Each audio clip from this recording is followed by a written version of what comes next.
बच्चों, जैसा कि मैंने आपको बताया कि कल आप लोगों का पाठ ख़त्म हो गया, तो आज उसी पाठ का हम लोग प्रश्न उत्तर लिखेंगे। तो देखिए, प्रश्न उत्तर में कॉपी में पहले लिख लीजिए, जैसे हम इसमें दिखा रहे हैं।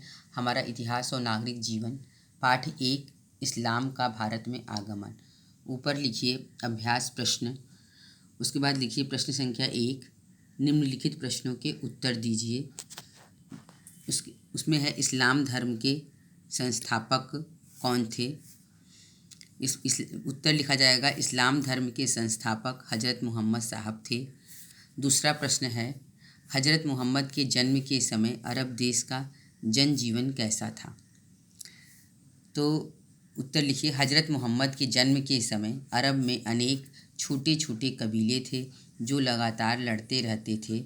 ये लोग बहुत सारे देवी देवताओं की पूजा करते थे। अब आपका तीसरा प्रश्न है, अरबों तथा भारतीयों ने एक दूसरे से क्या सीखा। आपको किताब पढ़ाते समय भी बताए थे, वही चीज़ें प्रश्न के उत्तर में बतानी है कि अरबों तथा भारतीयों ने, जब अरब और भारतीय एक दूसरे से के संपर्क में आए तो उन्होंने एक दूसरे से क्या सीखा।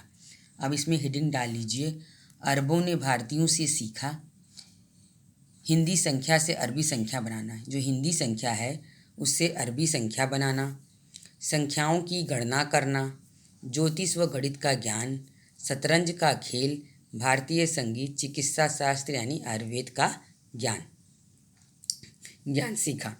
यानी अरबों ने भारतीयों से 7 चीज़ें सीखी। इसको निम्नलिखित करके लिखिएगा। अब है प्रश्न कि भारतीयों ने अरबों से क्या सीखा। कागज़ बनाना सीखा, चरखे से सूत काटना सीखा, सिले हुए कपड़े जैसे सलवार कमीज बनाना, और खान पान में कचौड़ी और समोसे बनाना सीखा। यह है, मोहम्मद गजनवी का भारत पर आक्रमण का उद्देश्य क्या था। मोहम्मद जो गजनी था उसने भारत पर आक्रमण किस उद्देश्य से। मोहम्मद गजनवी का भारत पर आक्रमण करने का उद्देश्य धन दौलत एकत्र करना था। पाठ में भी मैंने बताया था, गजनी कभी भारत पर शासन करना नहीं चाहता था, वो पैसे के लूटने के लिए आता था। उसने 17 बार विभिन्न राजपूत राज्यों पर आक्रमण किया उसने की, और इसमें 1025 का सोमनाथ के मंदिर का आक्रमण प्रसिद्ध है। उसने 1025 ईस्वी में जो सोमनाथ के मंदिर पर आक्रमण किया वो सबसे ज़्यादा प्रसिद्ध है। तुर्क आक्रमण के समय भारत की राजनीतिक दशा कैसी थी। अभी समझिए, जब तुर्कों का आक्रमण हो रहा था तो भारत की राजनीतिक दशा कैसी थी। तुर्क आक्रमण के समय भारत में कोई शक्तिशाली शासक नहीं था।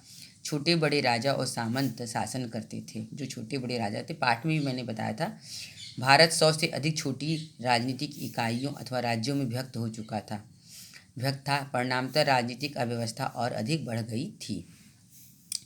अगला प्रश्न है, राजपूतों पर तुर्कों की विजय के क्या कारण थे।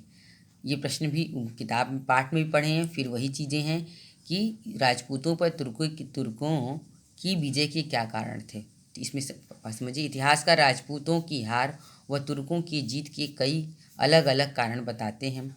इतिहासकारों के बीच इस बात को लेकर सहमति नहीं है, फिर भी मुख्य रूप से तुर्कों की जीत के निम्नलिखित कारण हैं। राजपूत राजाओं में एकता का अभाव, पहले ही बताएं, अभी भी है। राजपूतों द्वारा पुरानी युद्ध प्रणाली व शस्त्रों का प्रयोग करना। राजपूत राजा जो थे वो पुरानी युद्ध प्रणाली से चलते थे, नई टेक्नोलॉजी के साथ अपडेट नहीं थे।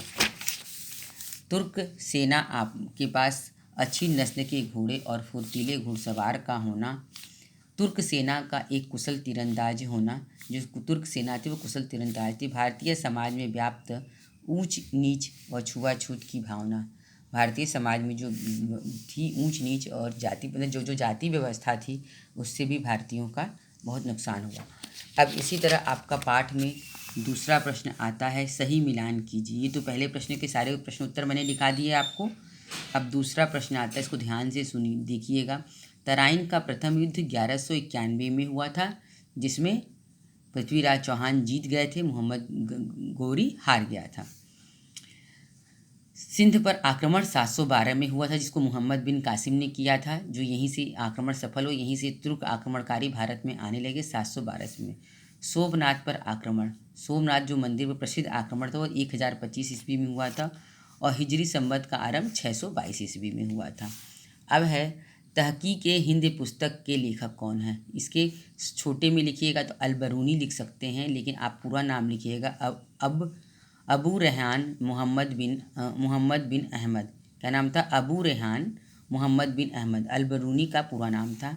तराइन का युद्ध मोहम्मद गोरी और पृथ्वीराज चौहान के मध्य लड़ा गया था। तराइन का युद्ध कब लड़ा गया था? मोहम्मद गोरी और पृथ्वीराज चौहान के बीच लड़ा गया था। मोहम्मद गजनी ने भारत पर 17 बार आक्रमण किया था। कितनी बार? 17 बार आक्रमण किया था। मोहम्मद गोरी को गुजरात के चालुक्य वंश के राजा मूलराज द्वितीय ने हराया था। गोरी को किसने हराया था? चालुक्य वंश के राजा मूलराज द्वितीय ने पराजित किया था। इस तरह से बच्चों आपका ये पाठ पूरा समाप्त होता है। प्रश्न उत्तर लिख लीजिए और ये अभ्यास प्रश्न कर लीजिए, फिर मुझे दिखाइएगा।